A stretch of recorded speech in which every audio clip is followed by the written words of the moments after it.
En 2 ans, le taux de chômage des moins de 24 ans est passé de 19 à 23,5%.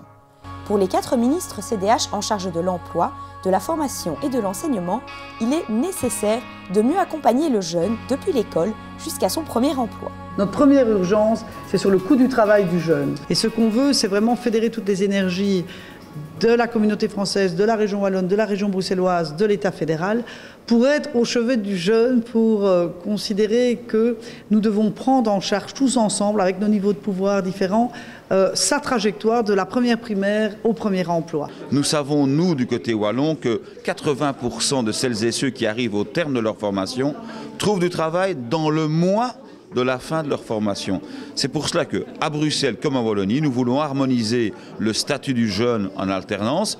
Partager l'emploi et la formation, c'est le meilleur tremplin pour trouver rapidement un emploi de qualité. Aujourd'hui, une coiffeuse, un maçon, selon l'endroit où ils ont été formés, n'ont pas les mêmes compétences et les mêmes savoirs. Eh bien, nous avons décidé, avec mes collègues Benoît Serex et André Antoine, pour la région bruxelloise et la communauté française, d'avoir les mêmes métiers, de parler des mêmes compétences, des mêmes certifications, et donc on va parler d'une même voix. C'est aussi la collaboration avec les communautés pour la qualité de l'enseignement des langues ici à Bruxelles, ce que peut faire également l'enseignement de promotion sociale, l'enseignement de seconde chance en termes de connaissance des langues, et d'autre part des formations dans des métiers qui sont des métiers pour lesquels aujourd'hui les entreprises recrutent à Bruxelles. Un volet du plan concerne les allocations d'attente, octroyées aux jeunes 9 mois après sa première inscription en tant que demandeur d'emploi.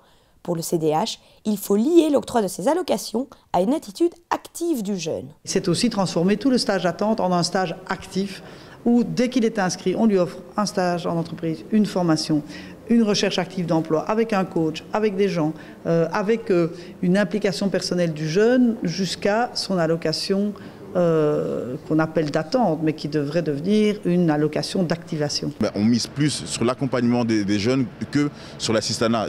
Et donc la volonté ici est de pouvoir porter les jeunes, les accompagner de leur projet, de la construction de leur projet de vie. Et c'est dans ce sens-là que je trouve l'approche extrêmement intéressante.